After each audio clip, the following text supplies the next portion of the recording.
Good evening, visitors. Welcome to the Australian War Memorial's last post ceremony.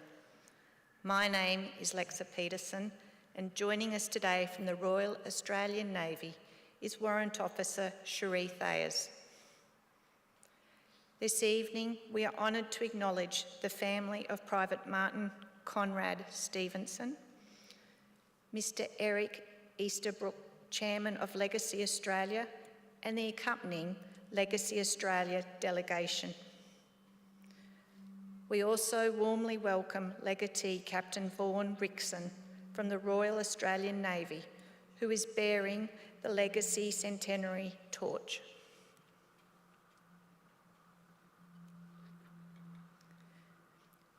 This evening, we are honoured to mark the 100th anniversary of the establishment of Legacy.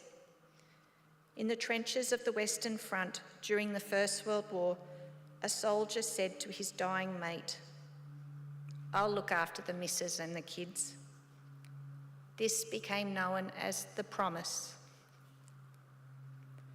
Realising the dire circumstances of the tens of thousands of veterans, widows and children left behind, those who returned set out to help them. In 1923, Major General Sir John Gellibrand formed the Remembrance Club in Hobart. Another returning soldier, Lieutenant General Sir Stanley Savage, was inspired to establish a similar club in Melbourne, which was named Legacy. In responding to the needs of families of veterans for the past 100 years, Legacy, in conjunction with the network of legacy clubs throughout regional and metropolitan Australia, stands proudly as the only veteran service organisation in Australia dedicated solely to the care and support of our veterans' families. The Legacy Centenary Torch Relay began at a ceremony in Pozières, France, on the 23rd of April this year, and is now travelling around Australia as part of the Centenary of Legacy commemorations. By the end of the relay in Melbourne in October, the torch will have travelled on a remarkable journey spanning over 50,000 kilometres and will have been carried by over 1,500 torchbearers. The Canberra leg of the relay will commence tomorrow morning at 10:30 a.m. from the Memorial's grounds as part of National Legacy Week activities. Thank you, Captain Rickson.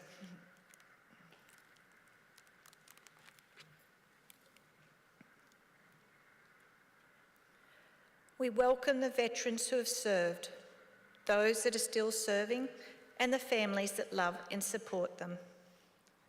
The live stream of this ceremony is made possible by the Returned and Services League of Australia and the RSL and Services Clubs Association. We warmly welcome members who are watching the broadcast of this ceremony across Australia. During this evening's ceremony, wreaths will be laid at the base of the Pool of Reflection by family, visitors to the memorial, and students on behalf of Al Surat College from Epping, Victoria. If you're able, please stand and join in singing the national anthem.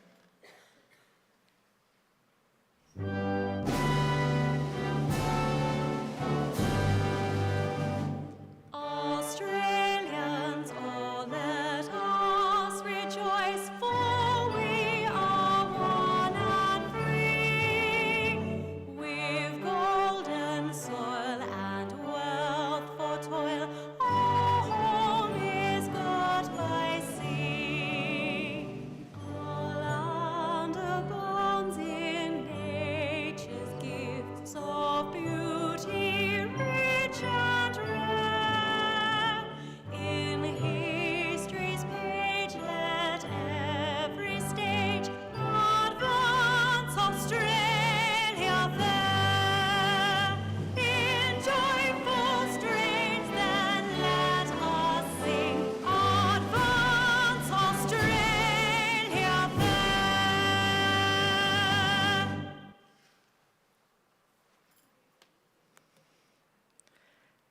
The Australian War Memorial was the vision of Charles Bean, Australia's First World War official historian. Bean landed with the Australian troops on Gallipoli and stayed with them at the front through to the end of the war.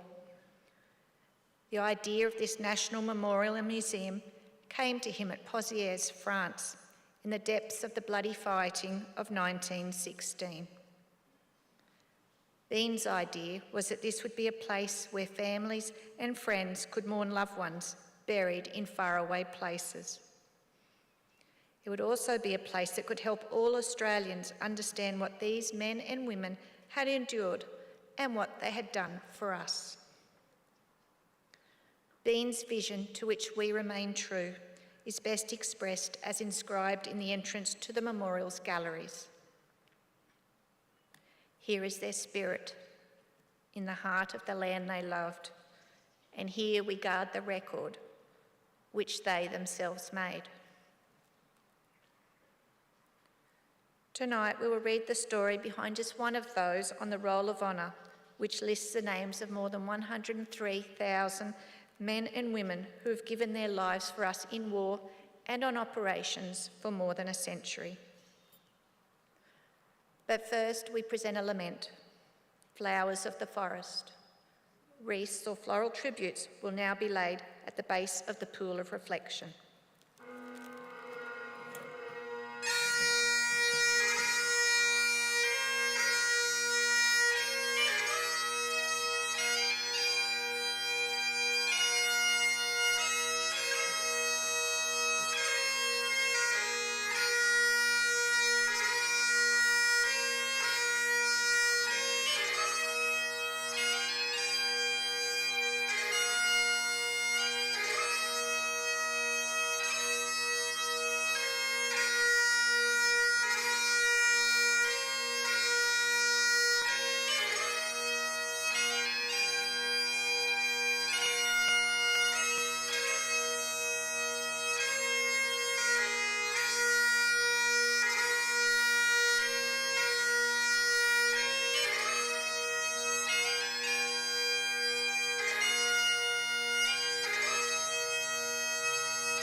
Today we remember and pay tribute to Private Martin Conrad Stephensen. Martin Stephensen was born on the 19th of April 1883 in Maryborough, Queensland. Known as Marty, he was one of 13 children born to Jan Stephensen, a storekeeper who emigrated from Denmark, and his wife Sidsel. Marty received his education at Tinana State School before helping his father run stores in Binghamton and Guyanda. A keen sportsman, Marty was captain of Guyanda Cricket Club and was an active member of the local community, being elected to council when he was 21 years old. In February 1903, Marty married Gertrude Bunting. They went on to have 5 children. Marty was elected mayor of Guyanda and was employed in this capacity when the First World War broke out in 1914. Marty Stephensen enlisted in the Australian Imperial Force on the 1st of November 1915. He was assigned to reinforcements of the 9th Battalion and commenced a short period of training in Australia. He embarked for active service just a few months later, sailing from Brisbane on the troop ship Wandilla. Private Stephensen arrived in Egypt in March 1916 and was hospitalised, having contracted mumps during the voyage. He remained in hospital until early May, at which point he embarked for the Western Front. He was allocated to the 1st Anzac Entrenching Battalion, an engineering unit developed to acclimatise new recruits to the conditions at the front until the end of July, when he was transferred to the 9th Battalion. Stephensen joined his battalion in the trenches around the ruined village of Pozières. Allied forces were attempting to capture the high ground. He and his comrades were involved in fighting around the village until August, when they took part in a nearby attack near Mouquet Farm. Stephensen was wounded in action after being hit by enemy machine gun fire. Suffering wounds to the hip, he was evacuated to England for treatment in hospital. By May 1917, Stephensen had recovered enough to return to the front. He rejoined his comrades at their billets in the town of Bapaume later that month, arriving in the midst of the enemy's strategic withdrawal to the Hindenburg Line. Stephensen saw further action around the contested village of Bullecourt before being sent to Belgium in September. There, he was involved in 2 major attacks, the first at Menin Road and the second at Brucinda Ridge. The attack at Brucinda Ridge was affected by heavy rainfall and mud and cost some 6,500 Australian casualties. After the attack, Stephensen returned to hospital, having injured his ankle during the advance. He did not rejoin his unit until late November, in time for the onset of a cold and wet winter. Like many who suffered in these conditions, Stephensen developed trench foot and was again sent to England for treatment. His case was so severe that he did not return to his unit until mid-1918. Before leaving England, he wrote home, "There appears to be no likelihood of me getting home for some time, and it is quite on the cards. I may find a resting place in France before long. I am not going over this time with anything like the same confidence as I did on previous occasions. It is nearly 3 years since I left Guyanda to enlist, and although I have not seen the boxing as many have, my experience has been varied, and I will be of use if I survive. It looks as if Fritz will dig in somewhere about his old line and hang on through winter, but with American aid, the joke should end in early spring." Stephensen rejoined his comrades on the 28th of August 1918, arriving in the midst of a major Allied offensive. The enemy was being pushed further and further back to its final lines of defence. By September, the war's end was in sight. The 9th Battalion had taken part in desperate fighting around Mont-Saint-Quentin and Péronne, as German forces suffered defeat after defeat. On the 18th of September 1918, Stephensen and his comrades were attacking enemy positions around the town of Villeray when Stephensen was killed in action. One of his comrades wrote to Stephensen's wife, "The Germans were running around away at a place called Villeray near Saint Quentin. There was scarcely any firing on their part, but one of the last fleeing Germans in a bit of a trench system turned and fired at the advancing Australians. The bullet struck Marty near the eye, penetrating his helmet and killed him instantly. There were 2 machine gunners with the Australian party, and they both turned on that wretched Hun who was riddled with bullets. Marty lies buried on the ridge at Villeray, the grave being marked by an inscribed cross. There lies a good husband and a splendid friend. Peace be to him, and I hope that time and happy recollections will soften your grief. His grave was lost during subsequent fighting in France, and today he is commemorated on the Australian Memorial at Villers-Bretonneux. Stephensen's death left a huge hole in his home community and in his family unit. His wife, Gertrude, was left to care for their 5 children and received some help from the repatriation department to cover the expenses of raising her family alone. In the years after the war, Stephensen's youngest son, Victor, excelled in his studies at school and proved himself as an incredibly talented musician. He attended the Conservatorium of Music in Melbourne, where his music promise continued to develop, and he was invited to continue his studies abroad in Europe. The expense of such a journey, however, was too much for Gertrude, who had done her best to keep her family afloat after losing her husband more than a decade earlier.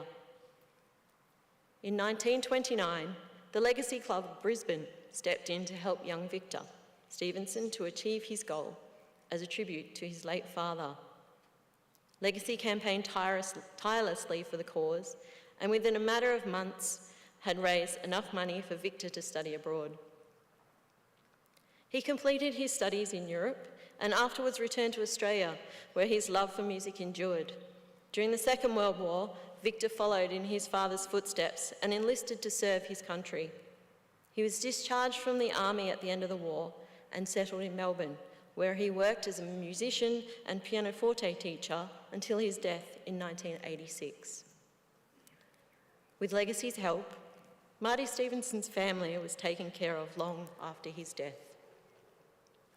Marty Stephensen was 34 years old. His name is listed on the Roll of Honour on my right, among almost 62,000 Australians who died while serving in the First World War. His photograph is displayed today by the Pool of Reflection.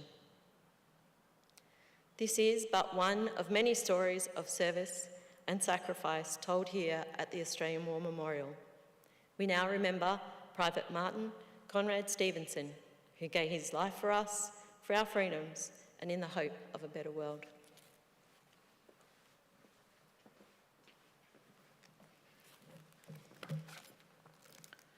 Please stand for the reading of the ode and sounding of the last post.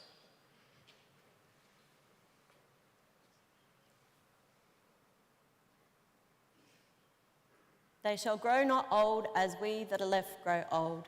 Age shall not weary them, nor the years condemn. At the going down of the sun, and in the morning, we will remember them. We will remember them.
lest we forget.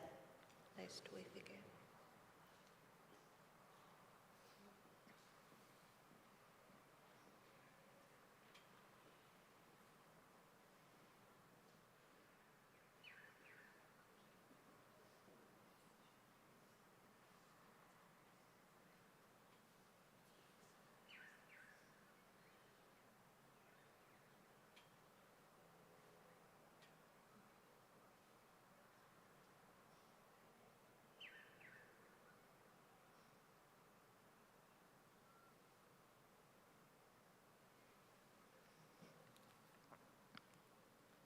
We leave you this evening with the words of the memorial's founder, Charles Bean.